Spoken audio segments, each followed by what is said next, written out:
All right, so this has been something I've been wanting to talk about for a while. Yeah.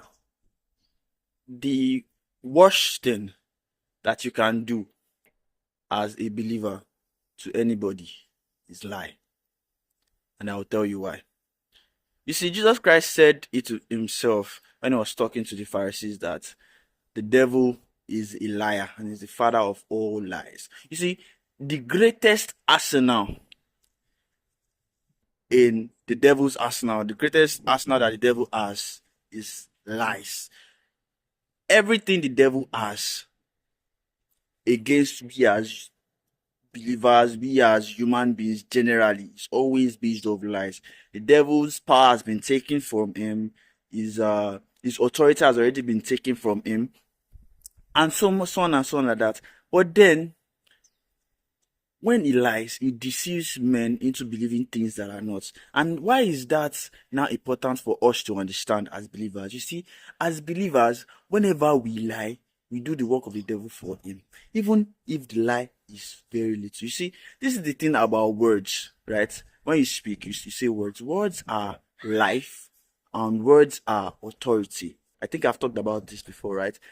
When you say things and people believe those things, those words can form strongholds in the mind of people. And what are strongholds? Basically, strongholds are basically belief systems that people has already incorporated into their mind that either limits them or pushes them to act in a kind of way or to do some things. You understand? So when we lie, right, we propagate these belief systems into the minds of people. That is why it is one of the worst things you can do to anybody, even as a believer, even as a person as your own, even as little as white lies. I don't understand the concept of white lies because lies are lies. In fact, let me give you this. White lies are one of the worst lies that you can ever lie. I will explain to you why. Um, the devil does not lie, does not make lies obvious. The devil will not give you an obvious lie. He will never tell you that the sun doesn't shine in the day. He will just give you a twisting of the truth. That's what the devil does. He twists the truth. For example, in the Garden of Eden, when the devil came to Eve, he did not come to Eve telling her an outright lie, telling her that if you eat this fruit, that you'll be cut away from God or you'll be like God. No, he started with a question that is very, very, it is cunning. The question is very, very cunning. What he said was, did God say you should not eat out of any of the trees of this garden? He didn't say, did God say you should not eat out of this tree?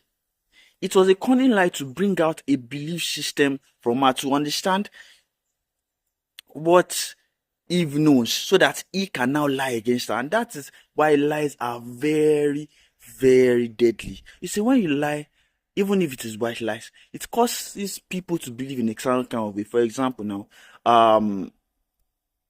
I'll give you another Bible example from Samuel. Samuel and David. You see, when Samuel was going to anoint David, God told Samuel to go to the house of Jesse. Now, I think I can't remember where it was again, but Samuel was like, if Saul knows that I am going there, he will definitely kill me because he knows that I'm going to anoint a king. Lord, what should I do?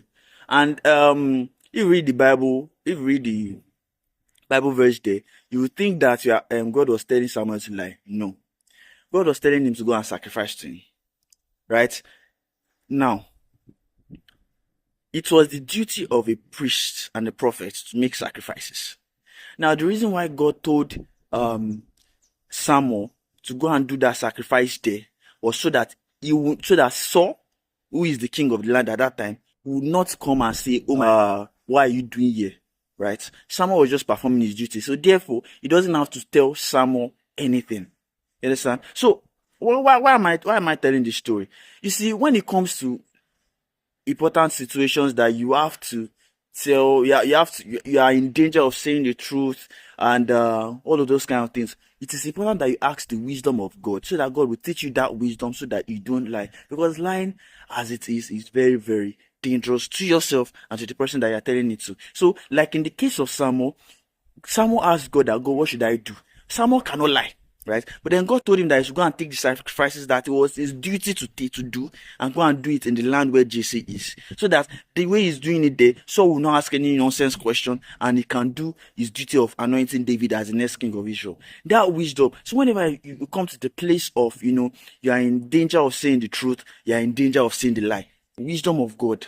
Ask for God wisdom, and he will give you that wisdom to be able to navigate the situation. And this next verse comes to mind: be as wise as a serpent, but as gentle as a dove. So believers, brethren, as a believer, it is important, it is very, very important that you take line as it's as a grave thing to do. It's important that you take line as a grave thing to do, because it is not only going to cause the devil to manipulate people, manipulate believers into doing things, into falling back into sin and whatnot and everything, but it also changes you as a believer, right? So words are powerful. That's what I wanted to share with you guys. Take care. Thank you very much.